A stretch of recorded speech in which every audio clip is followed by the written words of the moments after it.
পুরুষ পুরুষ শব্দটা যদি 3 অক্ষরের হয় সেটা কিন্তু বহুত একটা ফ্যামিলির জন্য বোঝা।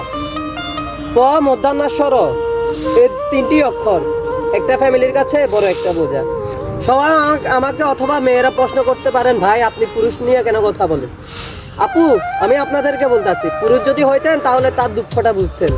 পুরুষ তো হন নাই, একজন মেয়ে হয়ে জন্ম লইছেন। আমি জানি মেয়েদেরও অনেক দুঃখ থাকে এবং কি মেয়েদের অনেক কষ্ট থাকে।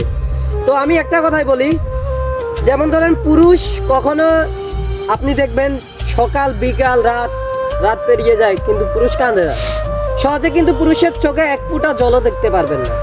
পুরুষ এমন একটা জিনিস, সে নিজের মনকে একটা পাথরে পরিণত করে। পাথরে যেরকম নিজেকে শক্ত করে রাখে, ওই পুরুষের মনটাও কিন্তু অনেক শক্ত। পুরুষকে কখনো কান্না করতে দেখবেন না। কান্না কখন করে?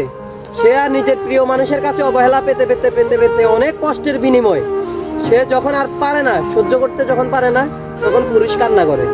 পুরুষ এমন একটা জিনিস যে বলতে পারে না তার প্রিয় মানুষের কাছে, বলতে পারে না তার আপনজনের কাছে, বলতে পারে না তার পিতা মাতার কাছে। আমি আমার জীবনের লাইফের ঘটনা, আমি যখন 5 টাকা নিয়ে যখন স্কুলে যাইতাম, তখন আমার বাবার কাছে অনেক কষ্ট হইতো। তখন আমি বুঝতাম না যে পুরুষ জাতিটা কি।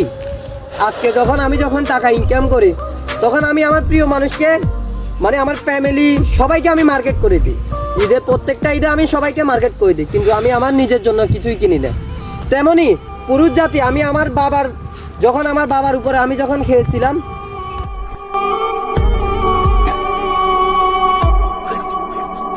আমি আমার বাবার উপর যখন খেয়েছিলাম, তখন নিজেকে অনেক কিছু মনে করছি যে বাবা ইনকাম করে আমি খাই।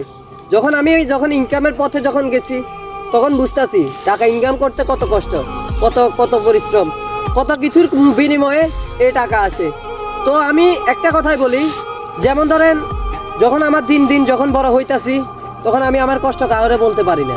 একটা মেয়ে সবার মজলিসে এবং সবার মানুষের সামনে কান্না করতে পারবে, তার দুঃখ সবাইকে বলতে পারবে। একটা পুরুষ কখনো বলতে পারবে না, সে খাইছে কিনা ওইটাও দেখবে না।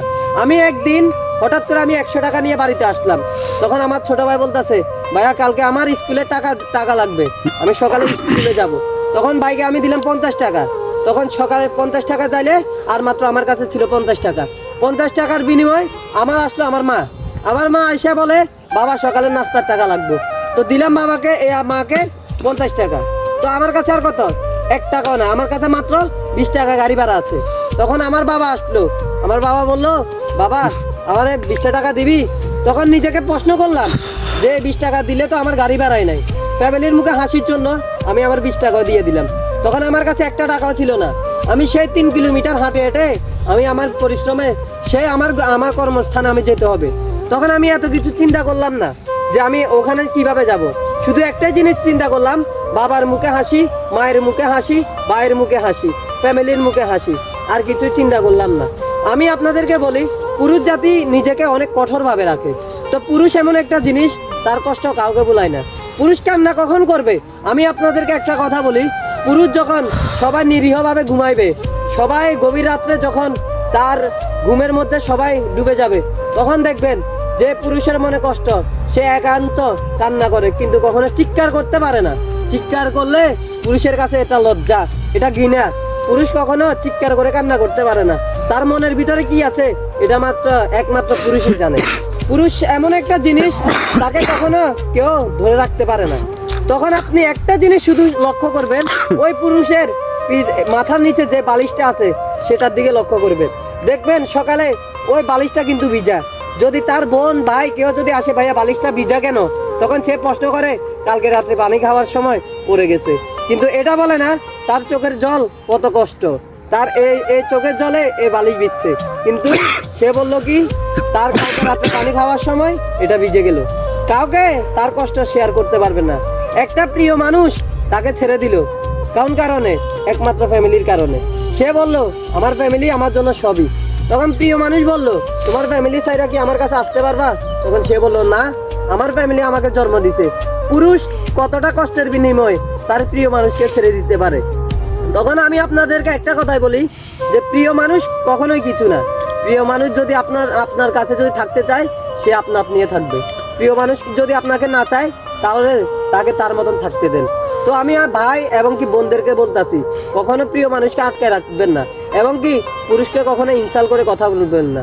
কারণ আপনারও বাবা আছে, আপনারও ভাই আছে। আপনি যেরকম বোন, আপু আমি আপনাদেরকে বলতাছি, এবং বোন ভাই যারা আমার এই ভিডিওটা দেখতেছেন, আপু আমি আপনাদেরকে বলতাছি একটা কথাই, যে আপনারও একজন ভাই আছে, একজন বাপ আছে, একজন সবকিছুই আছে আপনার। কিন্তু দেখবেন আপনি যদি আপনার বাবার কাছে যদি 500 টাকা চান, আপনার বাবা বের করে দিবে। আপনার বাড়ির কাছে যদি 500 টাকা চান, আপনার ভাই বের করে দিবে। কিন্তু আপনার প্রিয় মানুষের কাছে যদি চান, জীবনেও বের করে দিতে পারবে না। কারণ প্রিয় মানুষের এরকম ফ্যামিলি আছে। তো প্রিয় মানুষের নিজের যায় খরচ থাকে, ওইগুলো আপনার পিছনে ব্যয় করে। তবুও আমরা পুরুষেরা কি আপনাদের কাছে একজন জঘন্য, একজন নিকৃষ্ট আমরা মানুষ। আপনারা এটা চিন্তা করেন না যে আমাদের টাকাগুলা সর্বপ্রথম আমরা ফ্যামিলিকে দিই, তারপর যা বাঁচে তা আমরা নিজের পকেটে রাখি নিজের খরচের জন্য, ওইগুলো আপনাদের পিছনে ব্যয় করি। তো আপু ভাই, তো আপনারও ভাই আছে, আপনারও বাবা আছে, তো আপনাকে কখনো বলছে আমার কাছে টাকা নাই? সেই সেম আমরাও কি আমাদের ফ্যামিলিকে দিয়ে আসতে হয়। তো আপু একটাই কথা বলতাছি, পুরুষের মন, প্রিয় মানুষের মন আগে বুঝবেন, তারপরে তাকে ছেড়ে দিবেন। আর যদি ছেড়ে দেওয়ার যদি ইচ্ছা থাকে, তাহলে তাকে কখনো মায়ায় জড়াবেন না। মায়ায় জড়ালে সে তার প্রিয় মানুষের কাছে অবহেলা পাবে এবং নিজের কাছে অবহেলা পাবে। ধন্যবাদ আপু, অনেক কথা বলছি, এটার জন্য আমাকে ক্ষমা করে দিবেন, এবং আমার যদি ভুল ত্রুটি থাকে তাহলে মাফ করে দিবেন। আসসালামু আলাইকুম।